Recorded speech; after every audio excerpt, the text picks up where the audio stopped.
अस्सलाम वालेकुम। मेरा नाम चौधरी मोहम्मद अकमल है और मैं आज आपके लिए नार्क G1 की स्टोरेज के हवाले से एक और वीडियो लेके आया हूँ। आज की वीडियो में हम आपको बताएंगे कि हमने जो अपना स्टोरेज है वो किस तरह किया।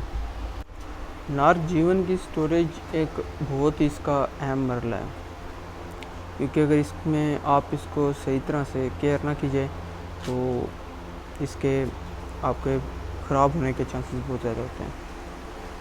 हमने पहले जो इसकी स्टोरेज की थी वो हमने इसको ज़मीन के ऊपर फैला के रखा हुआ था, लेकिन फिर हमारी नार्क G1 के एक्सपर्ट से बात हुई तो उन्होंने हमें मशवरा दिया कि आप इसको ज़मीन से उठा के, ज़्यादा अच्छी प्रैक्टिस ये है कि आप इसको हवा में लटका दें रस्सियों के साथ। तो हमने उनके मशवरे पे अमल किया और इसको हमने लटका दिया।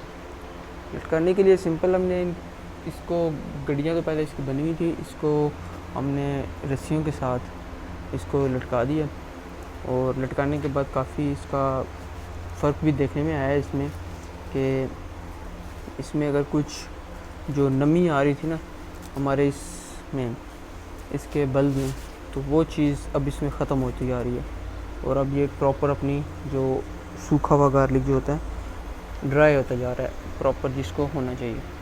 तो ये हमारा स्टोरेज है इसका, ये हमने इसको स्टोर किया हुआ है गार्लिक को, और जैसा कि आप देख सकते हैं।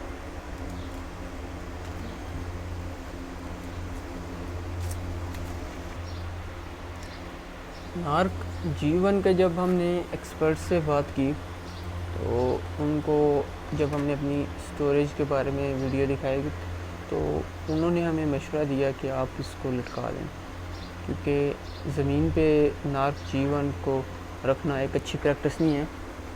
इससे नार्क में फंगस, इसके बल्ब में फंगस पैदा होने का ख़तरा होता है।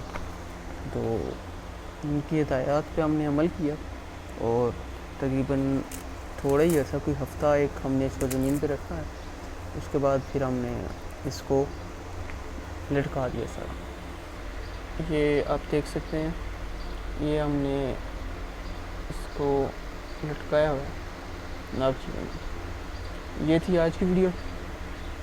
नेक्स्ट वीडियो में इंशाल्लाह आपसे मुलाकात होगी। अपना ख्याल रखिएगा। अल्लाह हाफ़िज़।